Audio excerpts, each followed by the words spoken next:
We all know Sonoma County is known around the world for its wine, but that grape-friendly Sonoma climate is also great for another well-known California crop. Here's meteorologist Brendan Minchef with the details.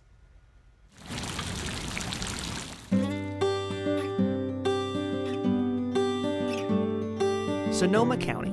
For many people, Sonoma conjures up images of rolling hills, world-class vineyards, and weekend wine tasting getaways.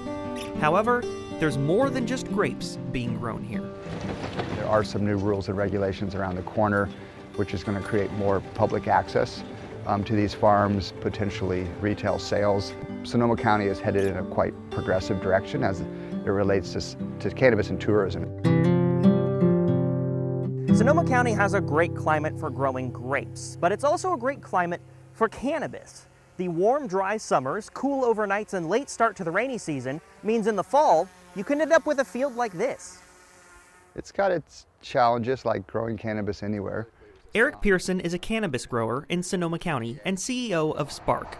He's grown cannabis in California for more than a decade. This year's been great. It's been extremely dry.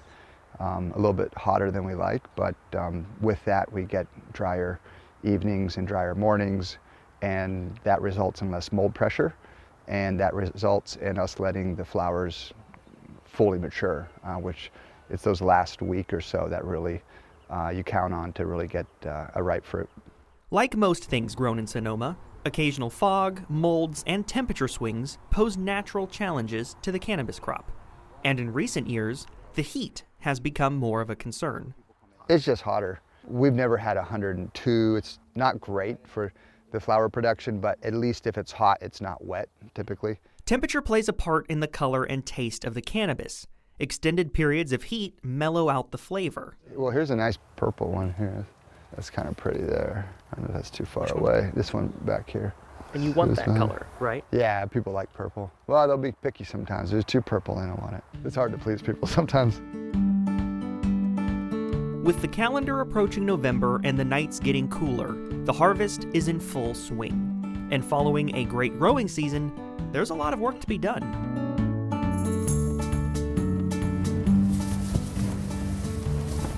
And so what we're doing right now is we're getting all of our cannabis hung dry. So we have these awesome racks that we're able to double stack, and we have this amazing facility that we're able to actually control all the temperatures and variables. Max Bowen also grows cannabis in Sonoma, which he says is the best place to grow. Watching the harvest come in from the fields, it's easy to see why. This is freshly cut off the plant.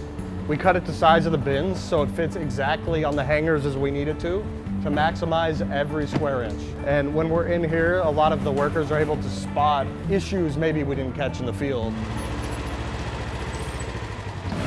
This is going to be probably a 10 to 12 hour day. We actually hand trim everything, whereas a lot of people will use machines. Once cannabis is trimmed and hung, it's moved to huge drying rooms on site. We aim to get the moisture content of this plant down to 50% within as quick as we can, really, to stop any molds that may be hanging out. And then after we get it down to 50%, we ease back the system a little bit to let it dry slower.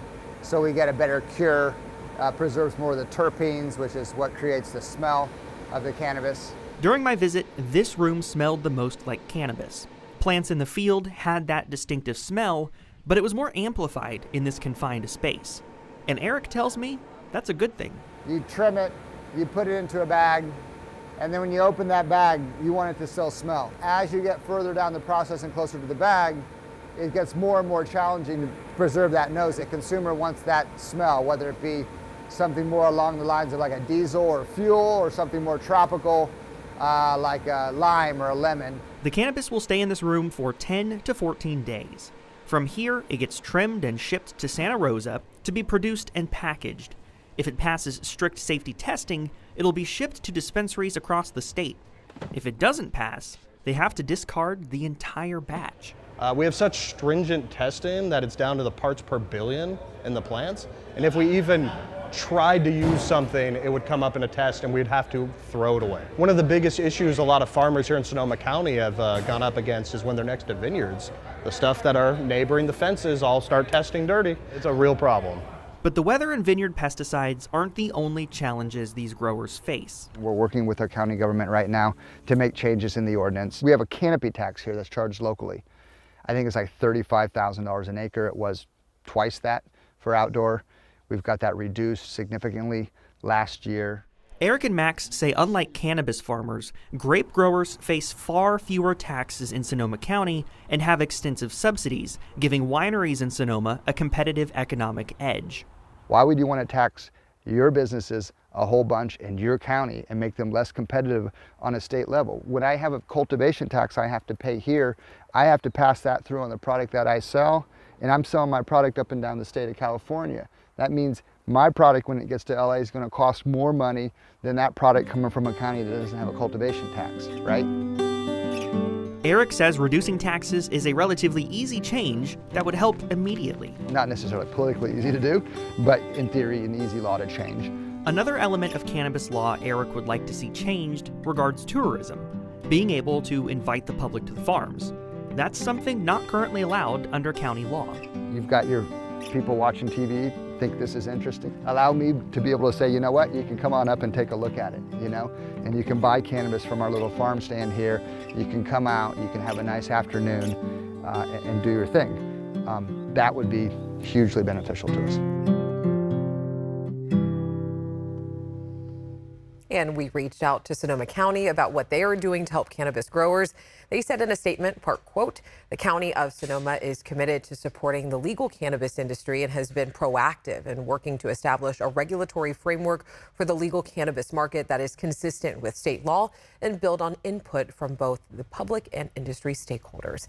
They say since 2021, they launched a review of their cannabis program, amended cannabis business tax rates, and awarded grant funding to eligible operators impacted by the war on drugs. And you can read their full statement right now on abc10.com.